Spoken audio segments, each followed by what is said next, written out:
guys? We're going to be doing a tabletop review and comparison between the Bodyguard 2.0 and then the new kid on the block, Bodyguard 2.0 Performance Center Carry Comp.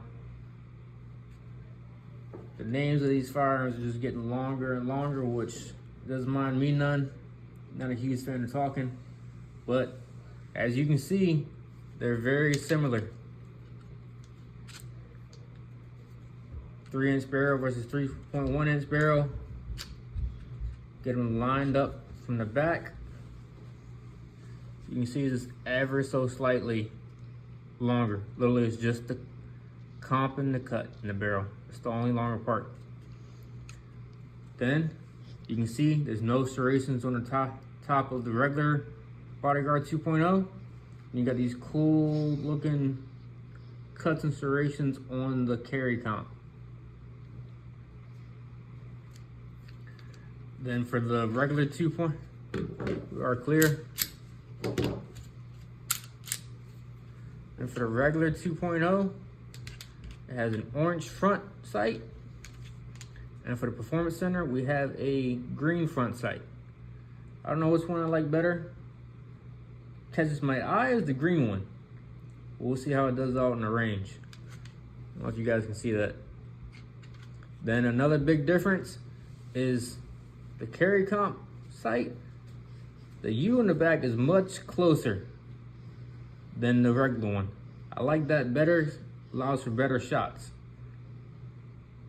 This one, I guess, would be easier for transitions or to see or get it on target. We'll see how it works out on the range. They're both black and serrated, try to block sun. I would say that probably might help with these little serrations, is to block the sun. Not sure. Honestly, I don't know what these are for. I have to do some more research. They both have chamber indicators. Let you know if there's a bullet in chamber. The grips are pretty much identical. They have the same index points, takedown levers with texture on both. They both have the slide lock slaughter release. I did not get the versions with the safety, but if you want safeties, they do make versions with the safety. However, they don't work that well because they're so small and tight and tactile. They work really good going down. They're really hard to push up, which I mean, it's not necessarily a con. It's just whatever floats your boat. I'm not really a huge fan of safeties. They both come with 10+1.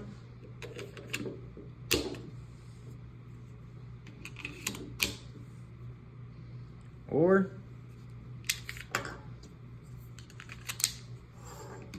12+1 of 380. They have the same mag release, same trigger.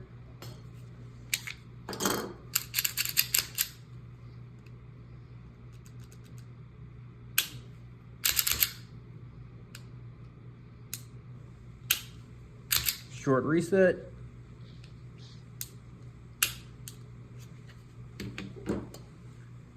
Same thing for the Carry Comp.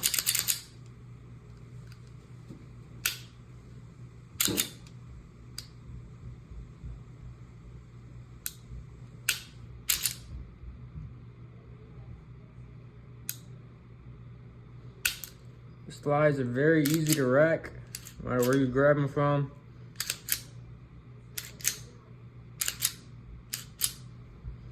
They both have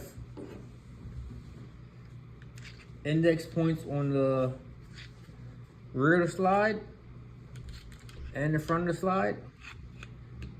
We'll say the index points on the Carry Comp one are a little bit more pronounced, which I do like. So just in case you slip from the serrations, you can still grab, your fingers get caught here. It still has it on the original, but they're more pronounced on the Carry Comp.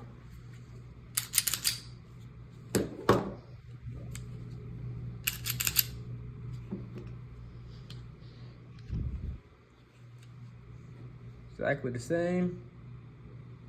A little bit longer on the Carry Comp. They both have texture points, whatever you want to call them. index points, memory foam. It looks like the magazines are swappable.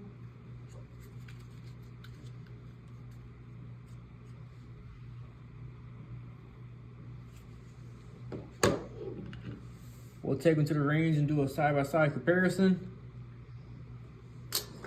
I'm expecting the Bodyguard to shoot flatter or less felt recoil, but seeing how 380 doesn't really have that much, it shouldn't be that big of a difference. But it will be a difference, and where it may not matter to an average shooter or shooter that shoots pretty consistently, but to a new shooter or a younger shooter or a person that has less strength, it could matter a lot. Or for a child, or for a person who has hand issues or arthritis or anything in there, taking away as much recoil as possible may be your only option. So we'll check out and see how that 380 performs in the original Bodyguard 2.0 and the Carry Comp. And I forgot to notice it has slide cuts here. Just take away a little bit more of that mass, gives that same recoil impulse. And then you can see for the original,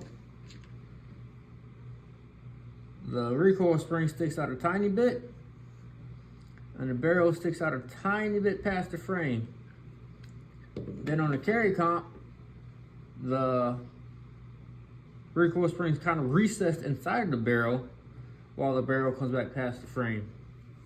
Kind of a cool little difference. Some people might say, oh, I like the way this one looks better or the way that one looks better. You just kind of see the difference and see for yourselves. And we'll check it out on the range and see how they perform. I really like the texture on them. It's not too aggressive, which most people would like. For me, I prefer to have the extremely aggressiveness of the original M&P 2.0s or the Shield Pluses or any other line of Smith & Wesson. These have good texture on the front and rear of both of them. Not a lot of texture here, which is very beneficial if you're carrying appendix or 4 o'clock or however you like to carry it. So it won't rub on you for long periods of time. And it does have a little bit of texture there. If you grab it, you just won't feel it as much. Same thing for this one. But me personally, I wish there would be more texture all along here. The same texture that they have on the rear, I would say put on the side, and it could be perfect. The texture that they put on the takedown lever is very aggressive, and I wish they would have put that on the entire pistol.